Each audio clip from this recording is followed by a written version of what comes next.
When Katara wakes to birdsong and the brightness of midday sun, she expects to find her brother, Aang, and Toph waiting for her. For several long moments, she forgets Ba Sing Se and the catacombs, and the prince, the boy who saved her. She is back on the long road across the Earth Kingdom, and everything makes sense. But when she turns her head, she finds an ostrich horse staring at her. An ostrich horse with deep green ornaments on its bridle and a Dai Li insignia on its saddle. Her eyes snap open and she sits up, a blanket falling away from her shoulders. Heart racing, she finds Zuko a few paces away, asleep in the shadows without a blanket. She lets out a slow, shaking breath. So it was real. All of it. Azula, the catacombs, the lightning, the dungeon, and the escape. She isn't certain how much relief she should feel. They are free, but Zuko is with her, and a niggling corner of her mind reminds her that she would be dead were it not for his help. She stumbles to her feet, sore in places from the uneven ground. She doesn't know where she is or remember how she got here, which can only mean that she slept through their journey. Which means that Zuko brought her all the way here, wherever here is. And that he got her settled to sleep on the ground. She catches the blanket before it lands in the dirt and frowns at it. Zuko gave her a blanket. He didn't bother with one for himself, but he gave her a blanket. An uncomfortable feeling settles into the pit of her stomach. All her instincts tell her to run, to climb on the ostrich horse and ride as far and fast as she can away from here. That she can only trust Zuko so far, and that this is the limit. But there is a blanket in her hands, and she can still see the lightning marks on his wrists. She can't convince herself that either is meaningless. For a long, uneasy minute, she watches him sleep. She wishes she could read his thoughts, could know his motives. She wishes she could know whether this was a mistake, but she finds no answers in his placid, sleeping face. She draws in a slow breath and throws the blanket over Zuko. She resolves not to think about it until he wakes up. They will need supplies to survive out here, and that, at least, is a problem she knows how to fix.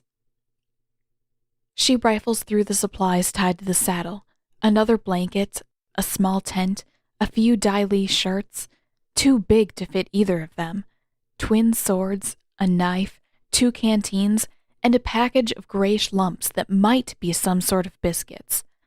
Or rocks. It's hard to tell which.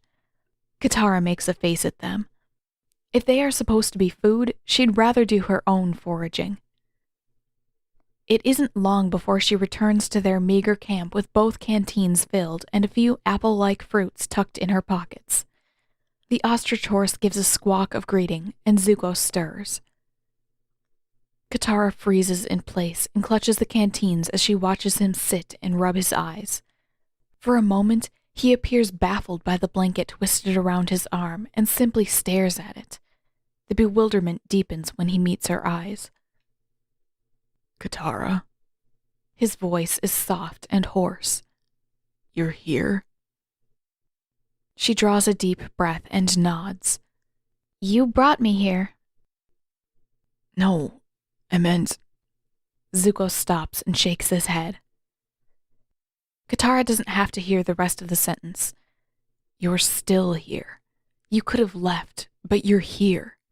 She shifts her weight, steeling herself, and offers a strained smile. Where is here, anyway? Zuko stares for another second, then runs a hand through his hair. I don't know. Southeast of Ba Sing Se, I think. Katara nods. Southeast is good. Chameleon Bay is southeast of Ba Sing Se. So... She falters and fidgets with the canteens. So what happens now? Zuko freezes and his brow creases. He looks down. She can't keep the edge out of her voice. You don't have a plan? He meets her eyes, scowling. Of course I don't. 3 days ago, I thought I was going to stay in Ba Sing Se with my uncle and work in his tea shop forever. Yesterday, I thought I'd be dead before sunrise. Excuse me for not having my entire life figured out. She is startled, and for a second, she freezes. There are still dark rings around Zuko's eyes, and he looks exhausted, frayed at the edges. Slowly, she sits across from him. I'm not asking you to have everything figured out. She keeps her voice soft. Now is not the time to push him, and she doesn't have the energy to fight either. I just need to know. She inhales, gathering her courage. Do you want to go back? To the Fire Nation, I mean? Zuko deflates and his single eyebrow furrows. He shakes his head and looks away, picking at the edge of the blanket, now draped halfway across his lap. I don't think it matters anymore. Why not? Not looking her way, he raises a hand, the web-like markings apparent even from a distance. Because I made my choice. I didn't realize it, but... He swallows, and Katara wonders if the new huskiness in his voice is more emotion or exhaustion. But, he resumes, I made my choice and I can't go back now. He blinks a few times, eyes still stubbornly turned away. Katara wonders if he regrets it. If he would let the lightning hit her and join his sister if he had another chance. She doesn't ask. She isn't sure she wants to know the answer. Her eyes are drawn to the lightning marks again. Do you want me to take a look at that?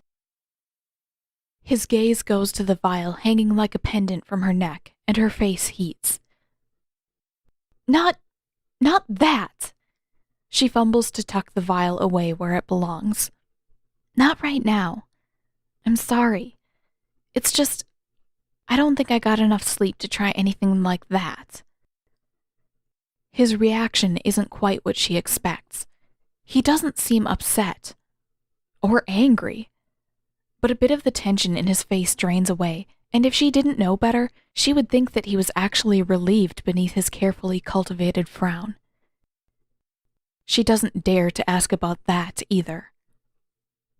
I meant... She traces lines up her own arms with her fingertips.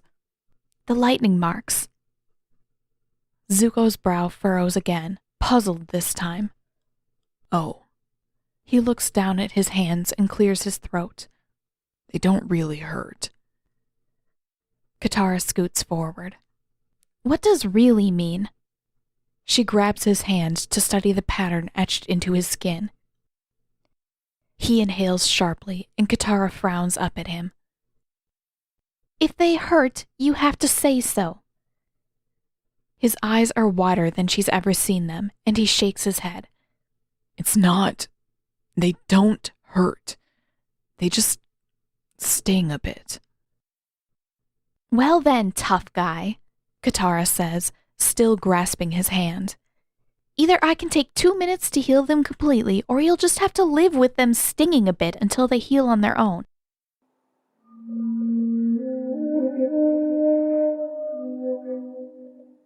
Zuko isn't lying when he tells Katara that the lightning marks don't hurt. They don't. Not really. But it's easier to let her believe that he's putting on a brave face than it would be to admit that he isn't accustomed to contact.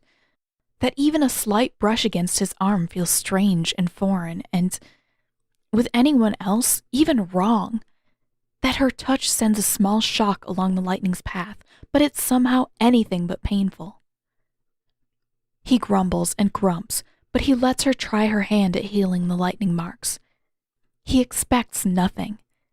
Burns don't just disappear, neither do scars. In the harsh light of midday, he can finally admit that. He doesn't expect any change, but he lets her try because it's easier than explaining how hopeless this is. It's easier than disappointing her. She coats her hands in water and passes them over his hands, his wrists, his arms, his chest.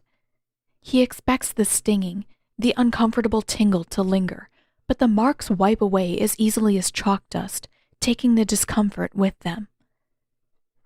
Katara smiles at her handiwork, and Zuko is left stunned, staring at the pale, unblemished skin. It's as though he never stepped in front of the lightning at all. Or it would be, except Katara is alive, and they are miles from Ba Sing Se, fugitives from the Fire Nation.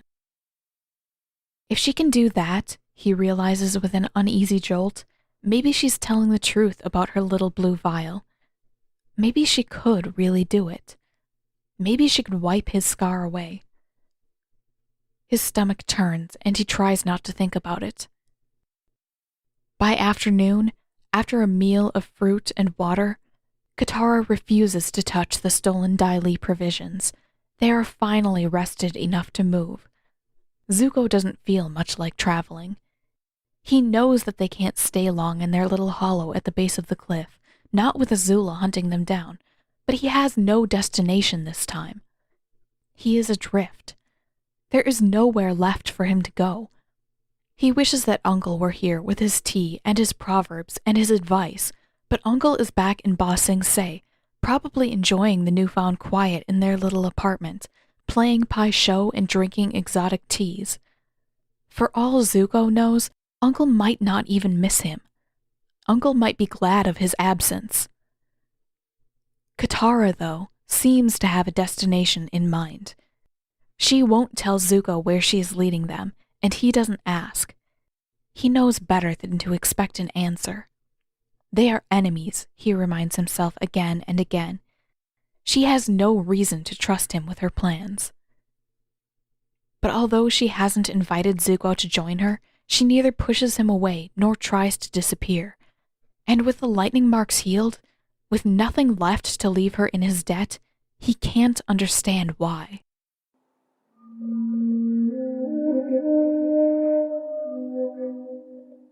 Before, Katara was never in charge of the plans. That was always Sokka's job. Sokka plotted their course on a map, set schedules and rules and deadlines. Before, Katara was only ever in charge of the necessities, the food, the fire, the cleaning, the mending. But now she finds their direction, their schedule, their destination all in her hands. She prods Zuko for input once or twice, but he has nothing to offer, and every reminder casts a shadow over his face. So she stops asking and takes charge instead. For the first day, they speak only when necessary. Katara cuts the Dai Li insignia off of all their supplies and turns their course toward the southeast. Southeast until they can find a map, she tells Zuko, until she can begin to plot their travel by landmarks rather than a vague inkling. She doesn't tell him about Chameleon Bay or the Water Tribe fleet stationed there. Zuko doesn't ask.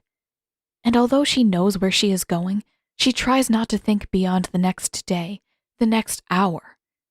She can't think about what it will mean if Zuko stays with her all the way to Chameleon Bay, to Sokka and Dad, and whatever else is left of her normal life. But as a traveling companion, Zuko surprises her. Though he has no opinions, no suggestions to offer on the direction of their travel, he is anything but passive. With a surprisingly skillful hand, he cuts a too large Dai Li tunic into something that hangs on her like a dress when the sash is tied, and from a second, he cuts a vest for himself to cover the scorch marks on his tunic. He tends to the ostrich horse, which he names Ginseng. In his uncle's honor, he tells Katara, and keeps watch for any signs of pursuit. That alone is more than she expects from him. He's a prince, after all. At best, she expects a Toph-like work ethic. So when she comes back from the river on their first evening, 2 fish in hand, she is surprised to find the tent set, ginseng fed and tethered, and a campfire already burning. Her jaw drops, and Zuko scrambles to his feet. He mumbles the start of an explanation or an apology, but Katara cuts him off with a word of thanks and a smile.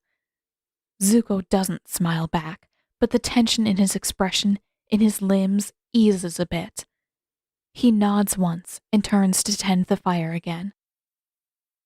It isn't easy exactly. No part of traveling by ostrich horse is easy.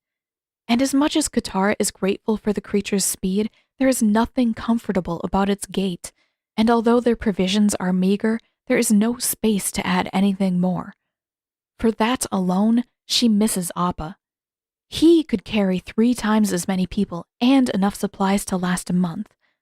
But for the 2 of them, the food Katara can pull straight from the river is enough. For the 2 of them, the workload is manageable. They fall into a pattern, find a balance, and soon enough it begins to feel natural. Halfway through the second day, Katara catches Zuko talking to the ostrich horse, murmuring that she is a good girl while patting her beak. When Katara clears her throat to remind him of her presence, Zuko turns several shades of red in quick succession. It's enough to dissolve the walls, keeping their conversation in check, and tentatively, they push into unfamiliar territory. Zuko tells her about the Komodo rhinos on his ship and how his uncle named them all after his favorite teas, then renamed the smallest Noodles after it stole a mouthful of the old man's lunch. Katara tells him how the rivalry between Sokka and Momo has escalated from stealing each other's food to Momo stuffing rocks into Sokka's mouth.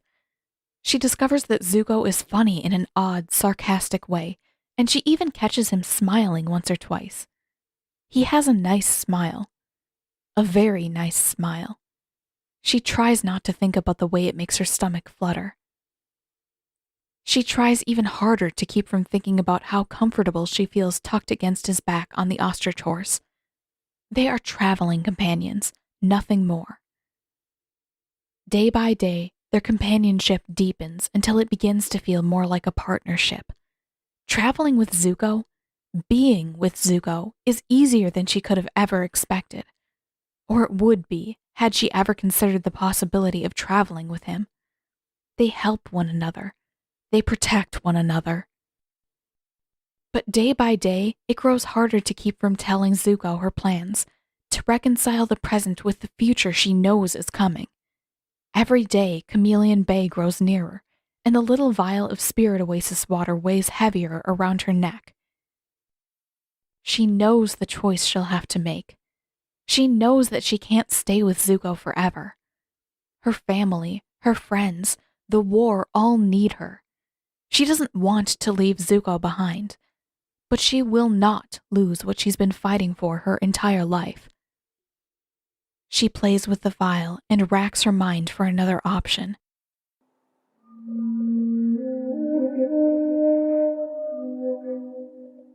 Every day, he expects to awake to an empty camp, the ostrich horse and their supplies missing along with Katara.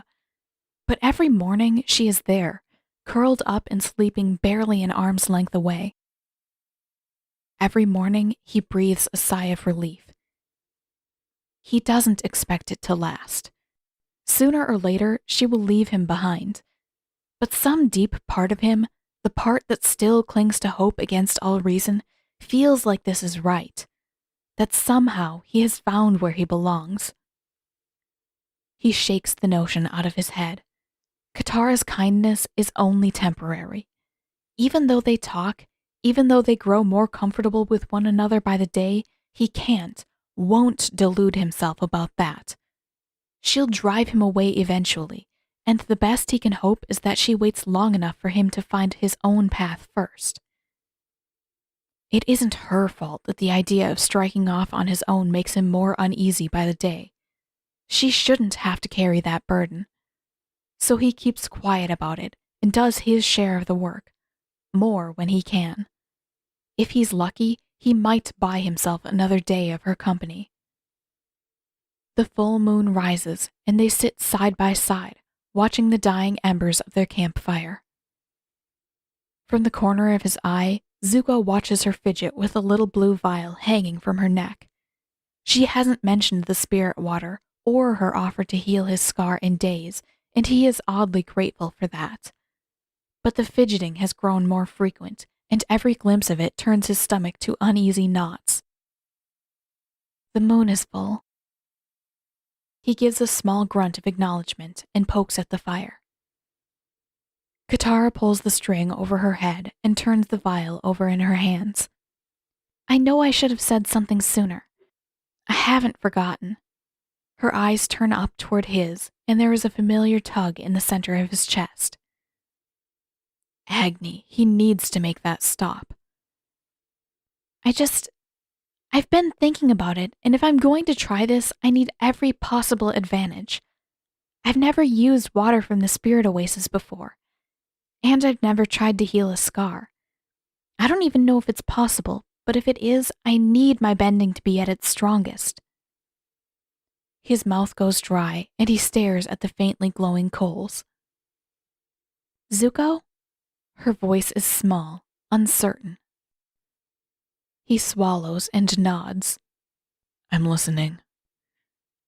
How is he supposed to do this? How is he supposed to tell her that the idea of wiping away the face he's known for 3 years fills him with dread? It shouldn't. He should be grateful for the chance to change things, but instead his stomach lurches. Her hand brushes past his shoulder and she cups his cheek, her thumb resting against the bottom of his scar. And his tongue feels heavy in his mouth. Stupid. It shouldn't be this hard. He's been talking to her, telling her the truth about 1,000 different things for days now. He meets her eyes for a moment before he has to look away. And I don't know. Her thumb brushes softly, so softly against the ridged skin, and it sends small shivers through him. The way she touches his scar, the way she looks at it, tenderly, like it's somehow anything but revolting, still unnerves him. Okay. She turns his head her way. Zuko, if there's something wrong, you can tell me. He doesn't disbelieve her. He should. He knows he should. But he sees nothing but concern in her eyes. He pauses to draw in a shaking breath. I don't think I can do it. Her hand remains in place, spreading a gentle warmth over his scar. Do what? Let you heal it. His eyes squeeze shut and his jaw tightens. Stupid. Stupid and cowardly. He should be grateful for the opportunity to leave this behind. He should be begging her to erase the traces of the past from his face, but he can't. He can't make himself feel anything but dread at the sight of the blue vial, at the thought of the blessed water inside it. Her hand pulls away. What? He exhales. This is the end. He can feel it. His ingratitude will be the tipping point, and she will leave him behind. But the longer he dwells on it, the more certain he becomes. I can't let you heal my scar. There is a long moment of quiet, and he dares to glance at her. Katara turns the vial over in her hands again. Why not? Because his hands clamp down on the splintery end of the log. I can't forget what happened. He feels her gaze on him, steady as ever. I can't pretend that I'm okay with it. I'm not. I don't know if I ever will be. Katara lets the vial fall into her lap, and her fingertips explore the upper edge of the scar this time. He should pull away, but he doesn't. It feels like a caress, and he wishes he could lean into it, could surrender to the delicate brush of her fingertips. If I don't have the scar, he continues, trying with all his might to keep his voice from shaking, people will expect me to be normal, and I'm not. I don't think I even remember how. Her hand comes to rest against the side of his face, curling lightly around his bad eye. Can I ask you something, Zuko? He shivers at the softness of her touch. He doesn't want to answer any questions, doesn't want the risk of her trying to change his mind, but the tenderness renders him unable to refuse. He manages a nod. Her fingertips resume their exploration back toward his shriveled ear. This is a burn scar, isn't it? Zuko nods again. Then how? She pauses, brows drawn. How is it so clean? I've seen hundreds of burns and none of them look like this. The ones that are bad enough to scar are never contained like this. Zuko swallows. He's asked himself the same thing hundreds of times over, and though he knows the answer, it tears at his insides to admit it. Because the man who gave it to me knew exactly what he was doing. Katara looks stricken, and Zuko turns his eyes away. I know it's stupid to keep it. I know I should want. He doesn't have a chance to finish before Katara stretches upward. Her lips collide a little clumsily with the lower edge of his scar. The deadened nerves come to life with the kiss. He feels the jolt of lightning again, but this time it's soft and gentle and kind. For a moment, he forgets how to breathe. Katara pulls back as quickly as she leaned in and looks away, tucking a lock of hair back behind her ear. Sorry. I'm sorry. I wasn't thinking. She stands up, starts to retreat toward the tent. Zuko can't speak, can't form a coherent thought, much less convince his mouth to cooperate. But he doesn't want her to apologize. He doesn't want her to leave. Wait, he croaks, catching her hand before she can round the remains of the campfire. Katara looks back. He isn't certain whether it's a trick of the failing lights, but he thinks her cheeks have darkened. His own are ablaze. He can feel it. A string of half-formed questions races through his mind. Was that a mistake? Did you mean it? Was it just pity or something else? None of them survive the journey to his lips, and he stares at her, mouth slightly agape, trying desperately to find something, anything to say to her. Anything to keep her from disappearing. Katara's gaze turns from his eyes to his hand, clutching hers with all the strength he can muster. Too tight, he realizes. You're holding her hand too tight. He does his best to loosen his grip, and his hand drops back to his side. Sorry. His tongue is lead in his mouth, and he is surprised that the words come out at all. I'm sorry. I know you didn't mean to. He can't finish the sentence. But Katara doesn't leave. She takes a step toward him, her beautiful eyes boring straight into his core. What didn't I mean? Zuko can't bring himself to say it, but his hand goes to the place where she kissed him. The sensation of her lips against his scar still lingers, and part of him hopes that he can cling to it forever. Katara bites her lip and takes another step closer. It wasn't a mistake, Zuko. Her words knock the breath out of his chest, and he stares up at her. It shouldn't be possible. No one should be able to see his face with anything but revulsion. No one should be able to see him as anything more than a pathetic failure. But somehow, Katara tips his face upward, and slowly, deliberately, kisses the place where his left eyebrow used to be. This time, Zuko doesn't quite forget how to breathe. This time, it doesn't quite feel like lightning. This time, it feels warm and sure. This time, Zuko doesn't have to check whether he's dreaming. This is real. It is sweet and soft and right. And this time, when Katara pulls back, Zuko doesn't entirely lose the ability to speak. He clears his throat. Thank you. It isn't the right thing to say. He knows that, but Katara smiles. That must be good. Or at least something short of disastrous. He thinks he can see her blushing a little, and he knows very well that his own face has gone scarlet. But for once, it doesn't occur to him to pull away, to mask his feelings with a frown. For once, he doesn't try to hide them. He finds her hand in the gathering dark and presses it. It probably isn't enough. He suspects that a hug would be more suitable, but Katara squeezes back. Still holding his hand, she tucks the vial back into her tunic where it belongs and gives him a slight tug. Come on, it's late. 2 more days and we'll be there.